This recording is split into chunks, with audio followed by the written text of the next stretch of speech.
ใหญ่มากเลยพี่เกแบบนั้นแหละ ใหญ่ๆเป็นให้อีแล้วกันเนาะ ใหญ่บ้างเล็กบ้าง ใหญ่ๆทั้งนั้นเลย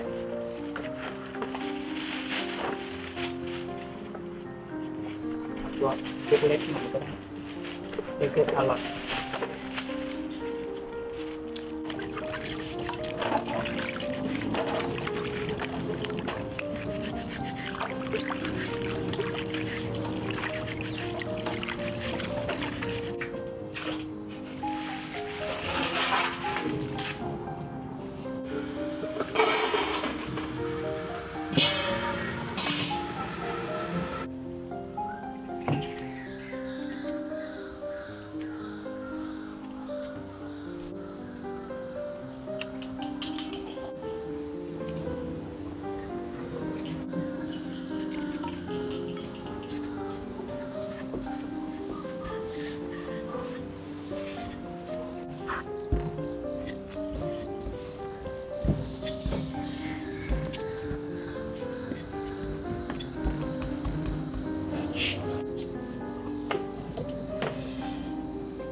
พี่เค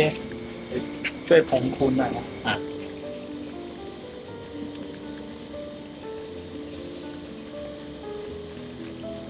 คูณเลยพี่ไม่งั้นเดี๋ยวมันติดหม้อ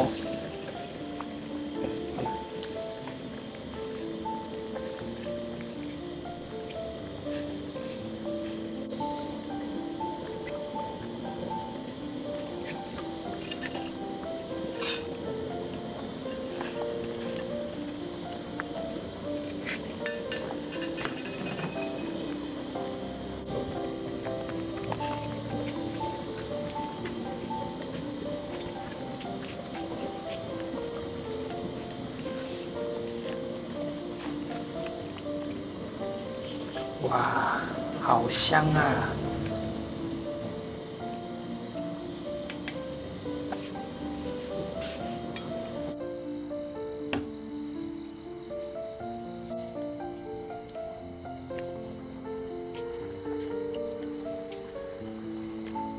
เนื้อมันตับใหญ่เลยครับ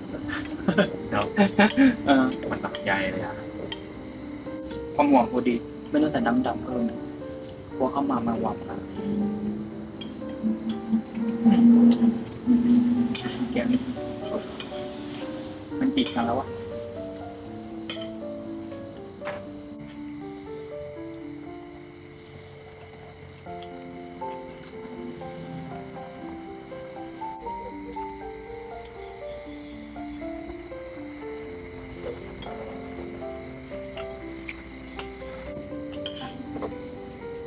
เข้ากัน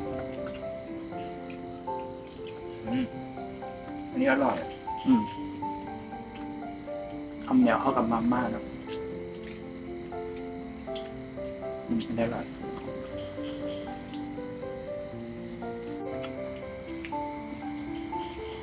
ไม่คิดว่ามันจะได้เยอะขนาดนี้ได้เยอะมากมาก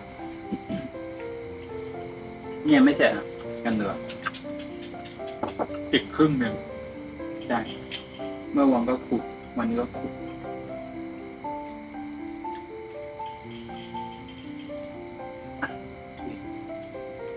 เมื่อกี้ผมกินไป2 ชิ้นครึ่ง